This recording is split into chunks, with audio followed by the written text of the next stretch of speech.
Let's go drift it.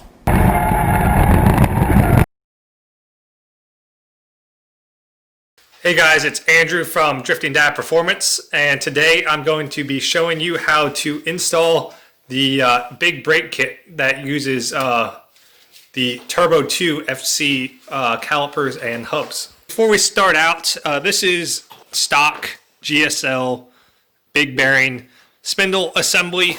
It's off the car for simplicity, but you can totally do all of this work on the car.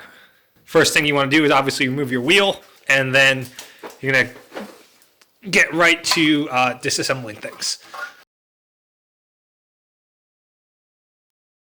So you can basically turn the strut so that you get access to these bolts, but these two bolts here, you're going to want to take off first, and that's going to get the caliper off of the bracket. So this bracket back here is holding the caliper to the spindle. So to take these bolts off, you're going to need a 14mm socket. Take those right off. And then the caliper, if it's not seized like this one is, will come right off the bracket. If it is seized to the hub rotor, like this one is, it's also pretty easy. Just loosen those bolts, take them out, and then when you remove the rotor and the hub assembly, this caliper will come off as well. The next step is to remove this dust cap. There's a couple ways you can do it. So here's one way you can grip it, and then you hit the pliers with the hammer, and it basically bends this up and out, and you can get a screwdriver. Stop. You get a screwdriver in here and pop the whole thing out. And then you want to pry the dust cover up like that with the screwdriver and get it off. All right, now after you get this off, you got to get this spindle nut over here. Come over here, Leah. And you see you got a cotter pin and a cover there. You take that off, and then you take off the nut itself. And I want to say it's like a 22 or 24mm there. I'm not going to do that on this one, but you get the general idea of what to do. Hub that's been taken off. You can see this racer is still in here. Basically, you take off the spindle nut here. This whole thing pulls off. You may need a mallet on the back to persuade it off because the seal will stick. And then you're going to end up with a bare strut because, okay, so now when you pull this hub off, or the hub and the rotor off and the caliper, you're going to be left with something like this. You have 4 bolts here holding them, holding the caliper bracket on. These are 14mm bolts again. Take them off, and then you notice also you have this bearing. You take the bearing off, and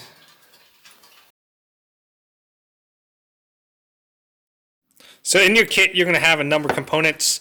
You're going to have 2 spacers like this. You're going to have 2 brackets. They may be painted, they may be unpainted, and then you're going to have a box of fasteners.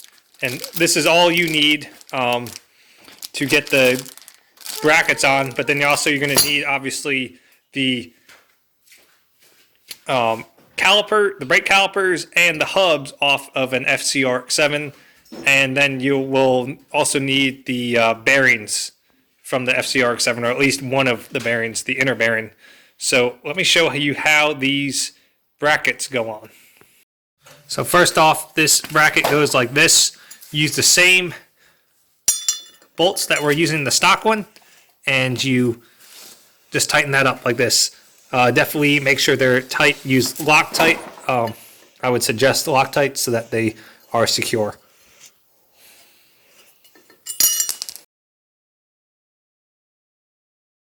And the thing about this is a very extremely tight fit on the spindle itself. So in order to get this to work, you need to heat this up first. You get to use an oven, you can use a torch. Personally, when I did mine, I used a torch, a MAP gas or propane. Works great. You don't want to get it too hot. And then once it's hot, you should be able to slip it on. You see how much of an interference it has. Basically, the purpose of that interference is to make sure that that bearing does not move at all, allow any play in the hub at all. Dad, you're going to have to put that part right here.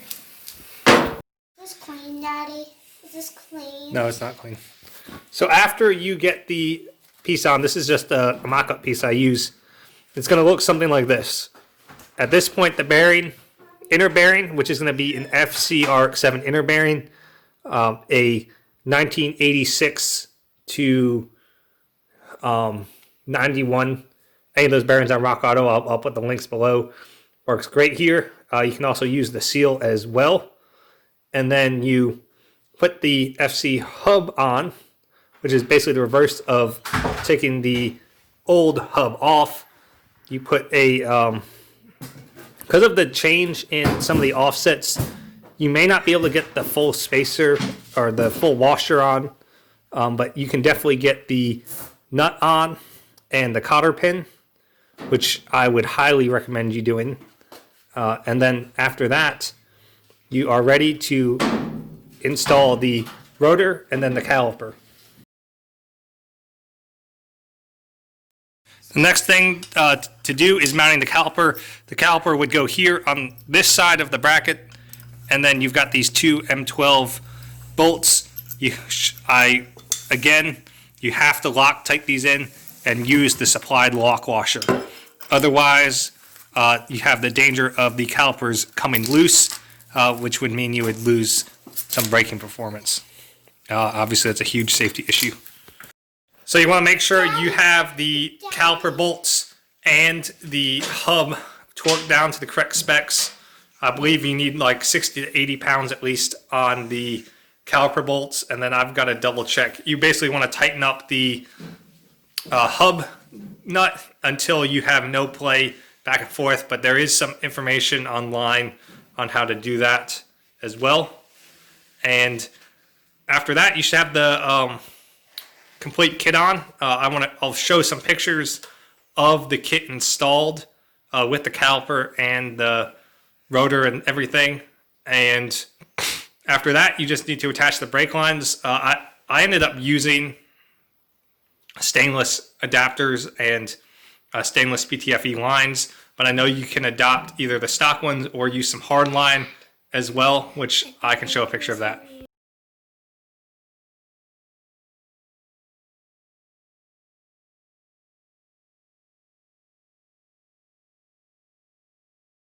Thank you guys for watching my video. If you guys have any questions on installing this kit or anything, feel free to reach out to me on Facebook or at thedriftingdad@gmail.com. And we wish everyone a Merry Christmas, Happy New Year, Happy Holidays, and we'll see you guys in 2021.